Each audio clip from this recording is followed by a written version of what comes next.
Assalamualaikum warahmatullahi wabarakatuh. Selamat datang kembali di channel Belajar Mandiri bersama Ustadz Febrianto SPDI, Guru PAI SMP Islam Terpadu Budi Mulia. Ya, jangan lupa kita di subscribe video ini dan di share ke teman-temannya agar teman-temannya juga mendapatkan manfaat dari video berikut ini. Materi kita hari ini yakninya pertama mandi besar atau mandi wajib, yang kedua wudhu, dan yang ketiga tayamum. Bersuci dari hadas besar dan hadas kecil. Ingat, bersuci itu wajib dan suci itu juga kebutuhan kita semua. Yang pertama yang akan kita bahas yaitu mandi besar atau mandi wajib. Yang akan kita bahas yang pertama pengertian dan dalilnya. Yang kedua, penyebab dari mandi wajib itu apa? Dan yang ketiga, rukun dan sunnah mandi wajib itu apa? Dan yang terakhir, bagaimana tata cara mandi tersebut? Kita bahas yang pertama, pengertian. Apa pengertian dari mandi tersebut? Mandi artinya meratakan air ke seluruh tubuh dengan niat menghilangkan hadas besar karena Allah Subhanahu wa taala. Dan dalilnya yang menjadi dasar dari mandi wajib itu adalah surah Al-Maidah surah kelima ayat 6 yang berbunyi Bismillahirrahmanirrahim wa in kuntum junuban fattahharu, yang artinya, dan jika kamu dalam keadaan junub, maka segeralah mandi. Selanjutnya, penyebab mandi wajib atau mandi besar. Yang pertama, penyebab dari mandi besar itu adalah bertemu dua khitan atau bersetubuh atau hubungan suami istri. Yang kedua, keluar mani atau sperma. Dan yang ketiga, meninggal dunia kecuali mati syahid. Jadi orang yang mati syahid tidak dimandikan. Yang keempat, haid. Yang kelima, nifas. Dan yang keenam, wiladah atau selesai melahirkan. Jadi nomor 1, 2, dan 3 ini terjadi pada laki-laki dan perempuan. Sedangkan 4, 5, dan 6 ini hanya terjadi pada perempuan saja. Kita jelaskan satu persatu. Penyebab mandi wajib yang pertama, bertemu dua khitan. Ini khusus bagi orang yang sudah menikah. Adapun orang yang belum menikah, maka hal ini adalah haram dilakukan. Berzina, jangankan melakukannya, mendekati saja dilarang. Yang kedua, keluar mani atau sperma, baik disengaja maupun tidak. Yang disengaja jelas terlarang. Ya, bagi orang yang belum menikah yang keluar spermanya dengan sengaja, berarti itu adalah haram. Sedangkan yang tidak sengaja seperti mimpi basah, maka itu adalah halal. Di mimpi basah itu sebagai tanda bagi seorang laki-laki bahwa dia sudah balik dan berakal. Yang ketiga, meninggal dunia. Orang yang meninggal dunia wajib dimandikan kecuali dia mati syahid. Yang keempat, haid. Haid ini terjadi pada perempuan yang sudah balik dan berakal. Biasanya haid ini 7 hari atau 8 hari dan paling lama 15 hari dan paling singkat 1 hari 1 malam. Yang selanjutnya nifas. Nifas ini adalah darah kotor yang keluar dari rahim perempuan yang habis melahirkan. Jadi darah kotor yang keluar dari rahim perempuan setelah melahirkan selama 40 hari dan paling lama adalah 60 hari dan paling singkatnya adalah sekejap. Paling singkatnya adalah sekejap. Yang keenam, wiladah atau habis melahirkan. Selanjutnya, rukun mandi. Jadi apa yang menjadi rukun dari mandi? Apa yang harus dilakukan saat mandi wajib? Yang pertama yaitu berniat. Dan yang kedua, mengalirkan air ke seluruh tubuh dari ujung rambut sampai ujung kaki. Hanya dua inilah yang menjadi rukun yang harus dilakukan saat mandi. Dan selanjutnya, sunnah-sunnah mandi. Yang pertama, membaca Bismillahirrahmanirrahim. Yang kedua, membasuh kemaluan dan dubur sampai hilang kotoran yang melekat di sana. Selanjutnya, yang ketiga, berwudu. Yang keempat, menyampaikan tangan atau menggosok seluruh tubuh dengan tangan. Kemudian selanjutnya mendahulukan yang kanan daripada yang kiri. Inilah sunnah-sunnah saat mandi wajib. Selanjutnya cara melakukan mandi. Yang pertama, membaca Bismillahirrahmanirrahim seraya berniat. Ini lafaz niat daripada mandi. Nawaitul ghusla li raf'il hadatsil akbari fardhon lillahi ta'ala. Aku berniat untuk mandi besar untuk menghilangkan hadas besar wajib karena Allah Subhanahu wa taala. Yang kedua, setelah berniat menghilangkan kotoran di badan terutama di kemaluan dan di dubur. Kemudian berwudu, kemudian mengalirkan air ke seluruh tubuh dan menyampaikan tangan ke seluruh tubuh dengan mendahulukan yang kanan dari yang kiri, kecuali kemaluan dan dubur. Artinya apa? Kemaluan dan dubur kita sudah kita bersihkan di awal. Dan setelah kita bersihkan, kita berwudu. Jadi saat kita mengalirkan air ke seluruh tubuh, kita sampaikan tangan kita ke seluruh tubuh. Jadi kalau seandainya kita saat mandi itu tidak menyentuh kemaluan dan dubur kembali, maka setelah mandi wajib kita tidak harus berwudu kembali untuk melaksanakan sholat. Karena wudu yang kita lakukan di awal mandi tidak batal selama mandi. Tapi seandainya kalau kita berwudu, seandainya kita saat mandi, ya kita di awalnya sudah berwudu, kemudian setelah berwudu kita menggosok seluruh tubuh kita, kemudian kita sentuh kemaluan kita atau dubur kita, berarti otomatis wudu kita batal. Maka setelah mandi kita harus ulang wudu kembali untuk melaksanakan sholat. Ya. Yang kedua, wudu. Ya. Yang akan kita bahas, yang pertama pengertian dan dalil wudu. Yang kedua, rukun wudu. Kemudian sunnah-sunnah wudu. Dan yang keempat, tata cara berwudu. Dan yang terakhir, hal-hal yang membatalkan wudu. Kita langsung masuk pengertian wudu. Apa itu wudu? Wudu menurut bahasa artinya adalah baik atau bersih.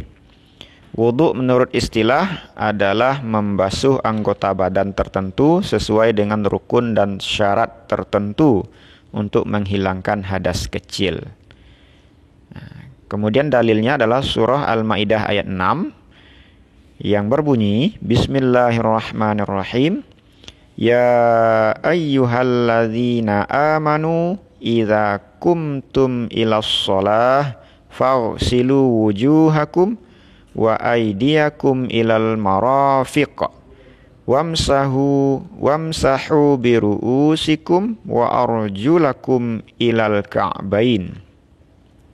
Yang artinya, hai orang-orang yang beriman, apabila kamu hendak mendirikan sholat, maka basuhlah wajah kamu dan kedua tanganmu hingga siku. Wamsahu dan sapulah kepalamu. Wa arjulakum ilal marafiq dan basuhlah kedua kakimu hingga dua mata kaki.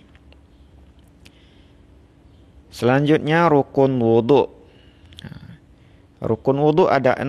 Yang pertama niat. Inilah niat daripada wudu. Nawaitul wudu'a li raf'il hadatsil asghari fardhon lillahi ta'ala. Kemudian rukun wudu yang kedua yaitu membasuh muka. Yang ketiga membasuh kedua tangan hingga siku. Dan yang keempat mengusap sebagian kepala. Yang kelima membasuh kaki hingga kedua mata kaki. Dan yang keenam tertib. Selanjutnya sunnah-sunnah wudu. Adapun sunnah wudhu yang pertama membaca ta'awuz dan bismillah. Yang kedua membasuh kedua telapak tangan. Yang ketiga berkumur-kumur. Yang keempat membasuh atau membersihkan hidung. Yang kelima mendahulukan yang kanan dari yang kiri. Yang keenam membasuh anggota wudhu 3 kali. Yang ketujuh mengusap telinga. Dan yang kedelapan berdoa setelah wudhu. Adapun tata cara wudhu, perhatikan video berikut ini dan saksikan dengan seksama.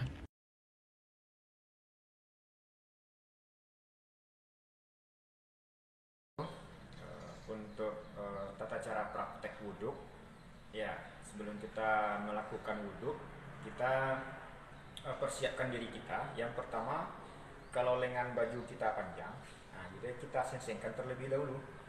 Ya, kita sensingkan lengan baju kita di atas siku, ya, di atas siku.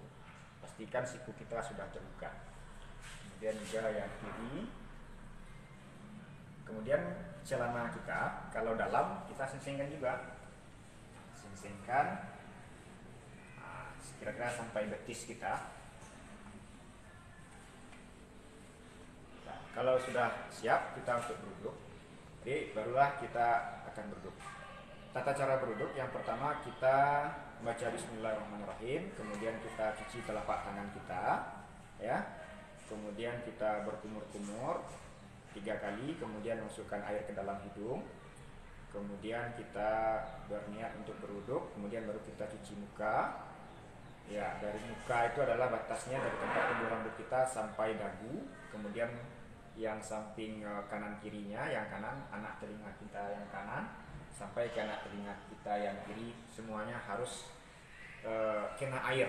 Kemudian yang kedua cuci tangan.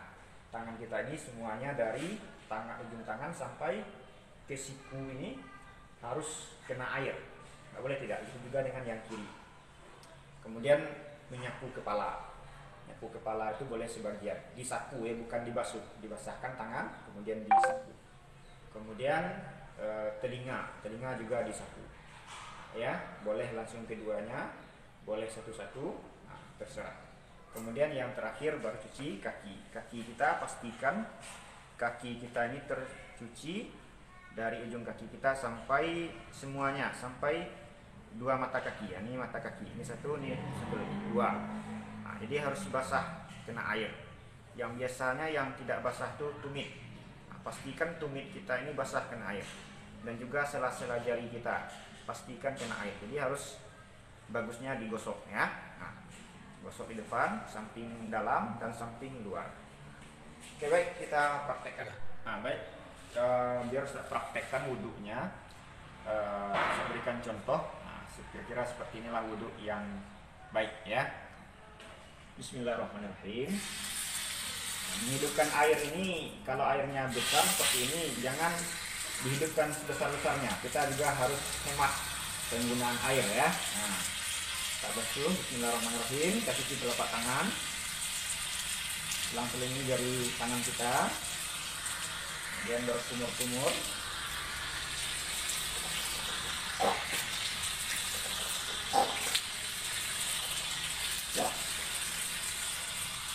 Kemudian satu lagi, kalau kita nanti cuci muka, ya cuci muka, cuci tangan, pastikan air dari wajah kita ini tidak terbawa kembali untuk cucian yang selanjutnya.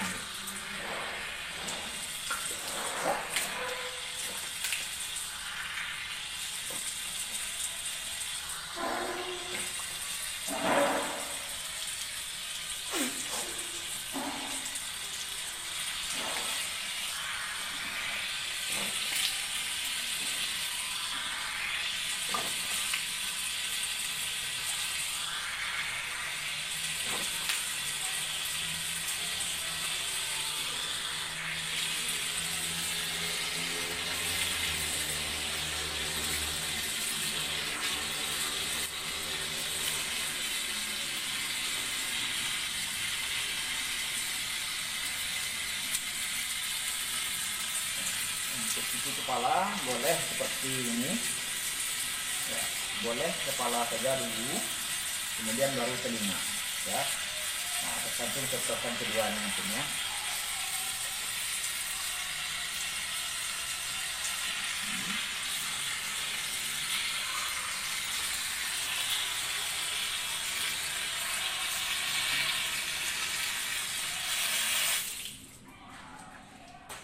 Kira-kira seperti inilah cara beruduk.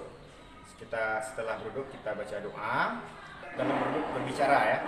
Itu sebenarnya berbicara saat beruduk kan makruh. Ya, dilarang tidak, cuma makruh.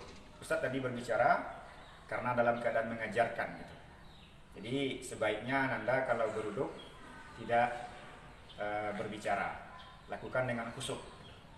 Jadi saat kita membasuh anggota wudhu kita berdoa kepada Allah agar anggota yang kita basuh itu juga dihilangkan dosa-dosanya gitu. Jadi demikian tata cara wudhu pada kesempatan ini. Terima kasih sudah mengikuti. Assalamualaikum warahmatullahi wabarakatuh. Oke, selanjutnya hal-hal yang membatalkan wudhu. Adapun hal-hal yang membatalkan wudhu, yang pertama, keluar sesuatu dari kubul dan dubur.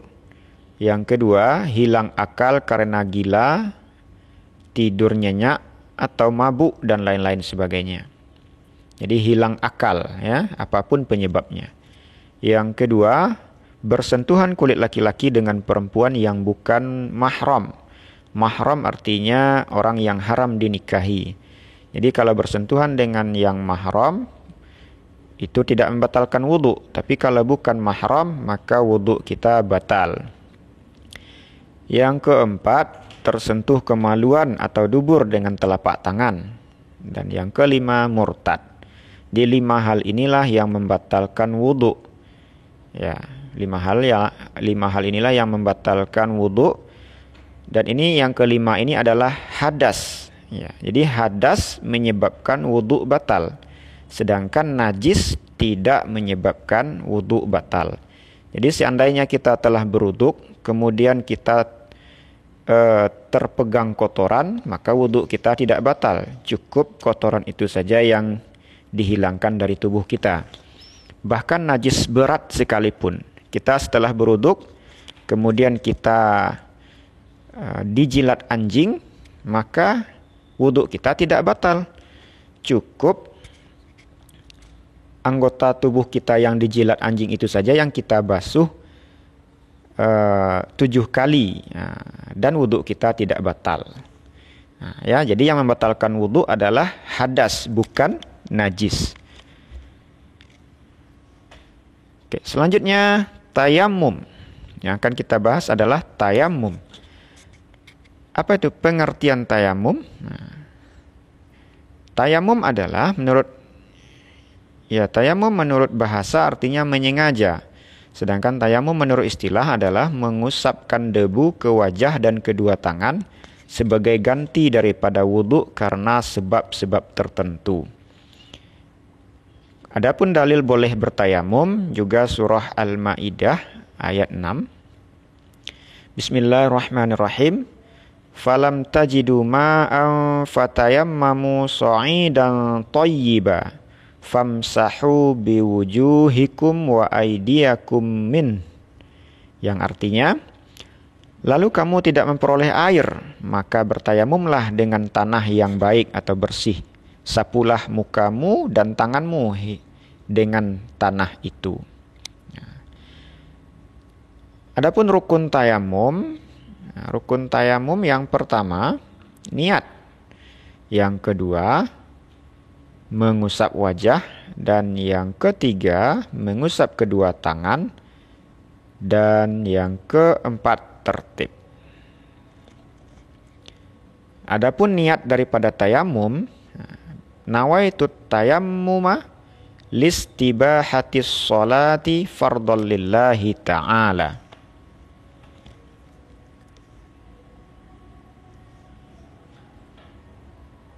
Selanjutnya, syarat boleh melakukan tayamum. Kapan kita dibolehkan untuk melakukan tayamum? Ya, yang pertama, telah masuk waktu sholat. Jadi waktu sholat telah masuk. Kemudian yang kedua, telah berusaha mencari air dan air tidak ketemu. Dan yang ketiga, berhalangan menyentuh air. Atau kita tidak boleh menyentuh air karena uzur, karena penyakit dan lain-lain sebagainya.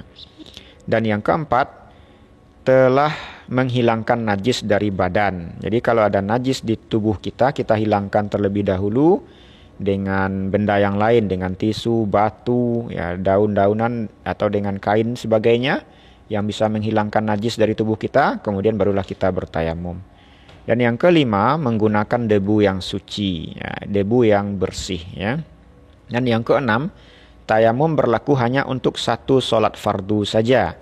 Jadi kalau kita bertayamum di waktu zuhur, kalau udah mau masuk waktu asar, kita ingin melaksanakan solat asar, maka kita harus ulang tayamum kita kembali. Tidak seperti wudhu.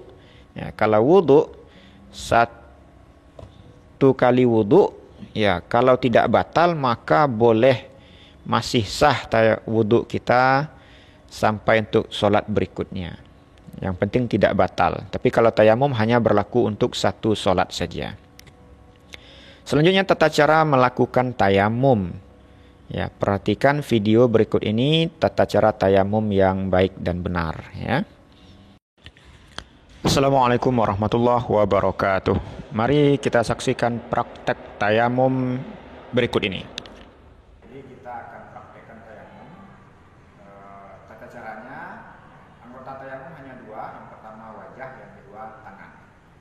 Untuk tata caranya, kita mulai dengan membaca Bismillahirrahmanirrahim. Kemudian kita baca niat, ya, boleh dibaca lafaznya atau di dalam hati saja. Kita bertayamum, Bismillahirrahmanirrahim. Kalau seandainya terlalu tebal, boleh kita kipaskan atau kita tiup saja. Kita usapkan seluruh wajah kita dengan tangan yang sudah berdiri.